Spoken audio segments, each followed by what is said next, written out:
Parnassa. Et donc, il y en a plusieurs comme tuyaux. Oui, donc on va récapituler d'hier. Le premier tuyau et le meilleur, c'est d'avoir la foi en Dieu. Le second tuyau, donc ça c'est la base de tout. Le deuxième tuyau, qui est aussi important, c'est d'avoir un œil bienveillant sur tout le monde. Y compris sur ses fournisseurs, sur ses clientèles et surtout ses concurrents. Celui qui a donc un œil malveillant, donc son œil malveillant tombe d'abord sur lui en premier.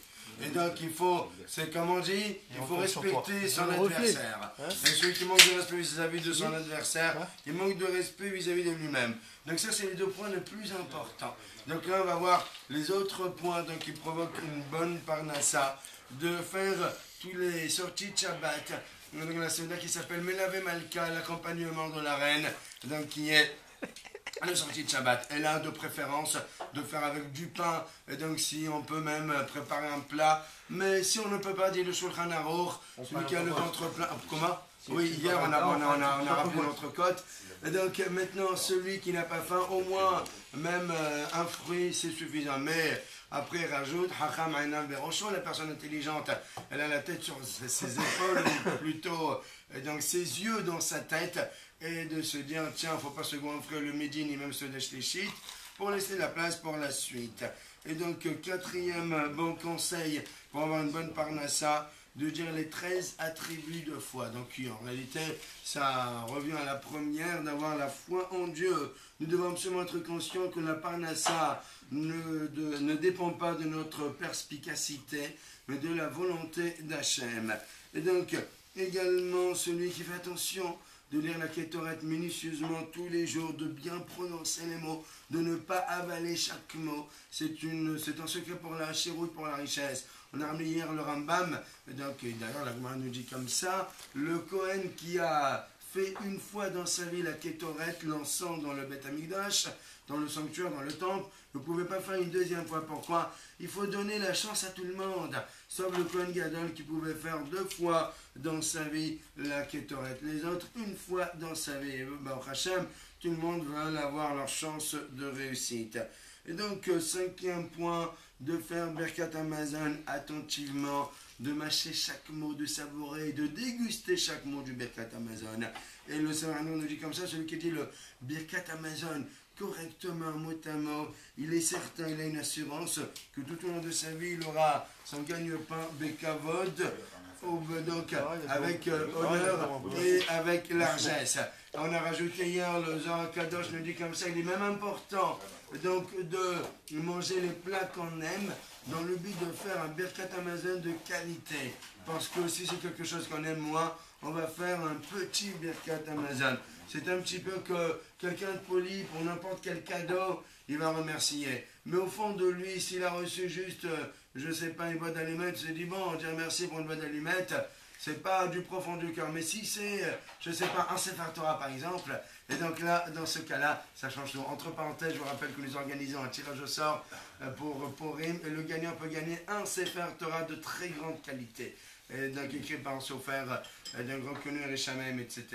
Le ticket d'Ambola, c'est 50 €, donc pour rentrer au frais. Et si on gagne un petit peu plus, c'est réservé pour les pauvres de Pessah.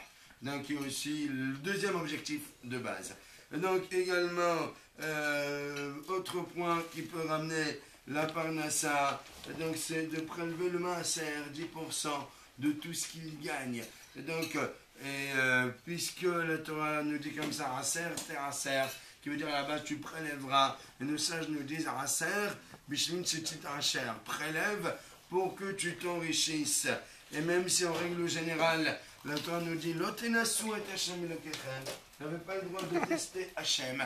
Et sur cela, Behanunina Bezod, dit le verset, sur cela, concernant la parnassa, nous pouvons donc, concernant le maaser, on peut tester Hashem. Ne croyez pas que c'est facile, il faut gagner. Tout ce qu'il faut compter, tout ce qu'on gagne et prélever 10%. Il y a des choses qui peuvent rentrer en compte, d'autres non, les frais, les faux frais, etc. Et de nos jours, on ne sait plus qu'est-ce qu'on appelle les faux frais, qu'est-ce qu'on appelle les vrais frais, parce que bon, on ne sait plus. Et donc personne ne sait, ni même le fisc, n'est-ce pas, monsieur Lorsaf? Et donc, faux frais. Merci. Et donc maintenant, encore une ségoula pour la chéroute. Viten lecha, de lire tous les mots de Shabbat, à la sortie de Shabbat après l'Avdallah, Vitel Lecha Elohim, donc tous ces versets-là, qui commencent par Vitel Lecha Elohim, qui est la bracha de Yitzhak à Yaakov. Vitel Lecha Elohim et qu'Hachem te donne. Mital Hashamam, etc., qui sont toutes les brachot. Il y a le Vav en plus. Les commentateurs nous expliquent. Ve'yiten. Donc Rashi explique le Vav en plus pourquoi Yiten. Ve'hazor Yiten. Il donne, il redonne. Imaginez-vous quelqu'un qui gagne 100 000 € d'un coup. C'est peut-être bien, mais pour la vie ou même pour l'année, ce n'est pas grand-chose. Donc c'est important à ce que ça soit. Ça se répète à plusieurs reprises. Et c'est ça, Ve'yiten lecha, il ne faut pas oublier le Vav, qu'Hachem donne et surtout qu'il redonne.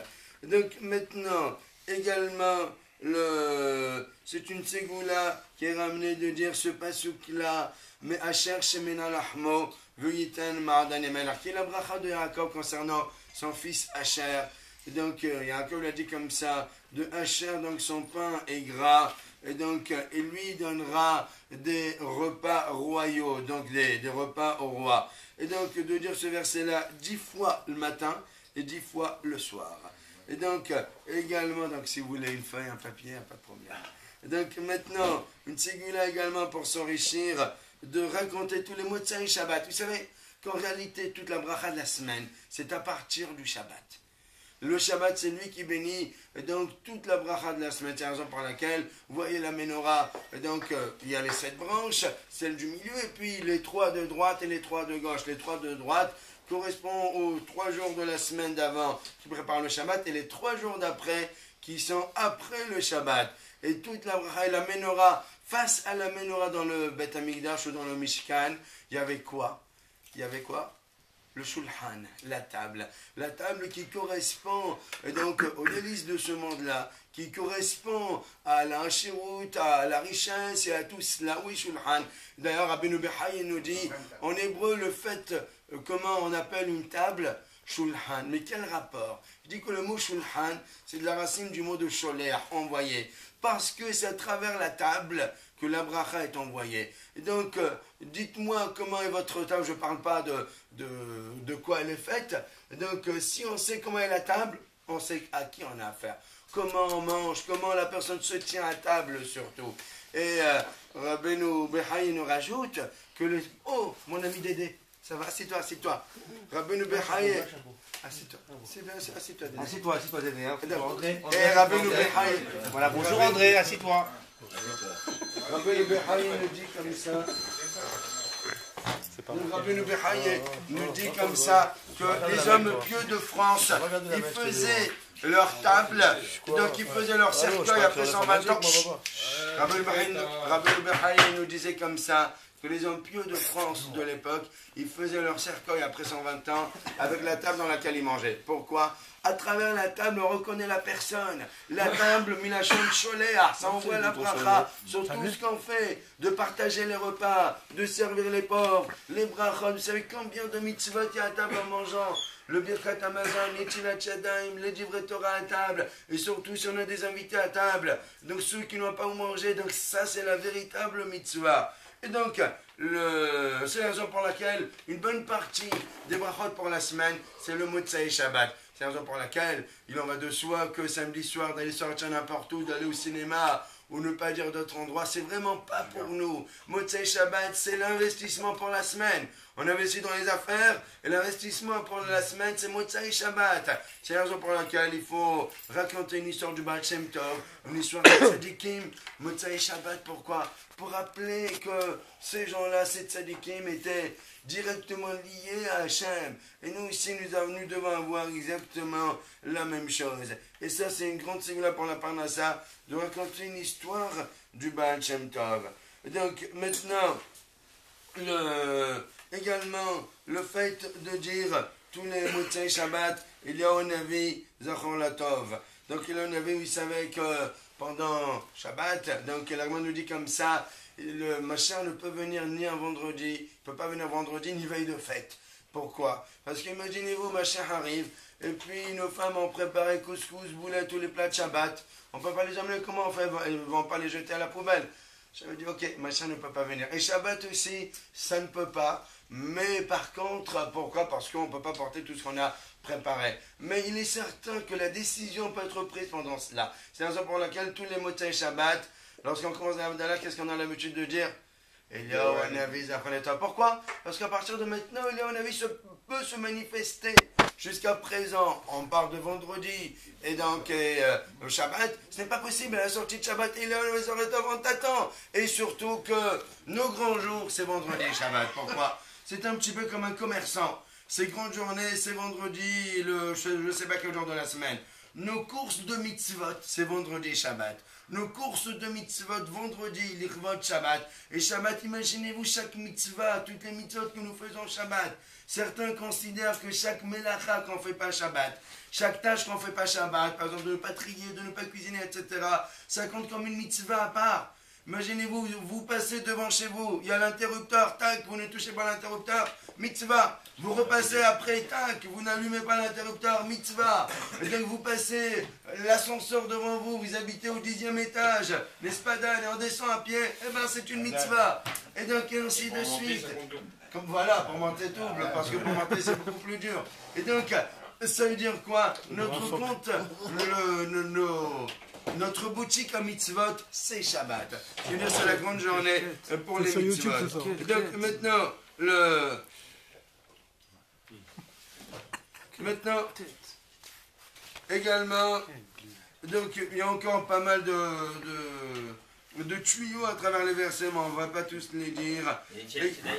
Oui, non, concernant Netilat Shadayim, c'est autre chose. C'est marqué, celui qui ne fait pas Netilat Shadayim, il peut s'appauvrir. Et non c'est en négatif. C'est en négatif. Et d'ailleurs, lorsqu'on dit Netilat Shadayim, ce sont les initiales Rani, pauvre.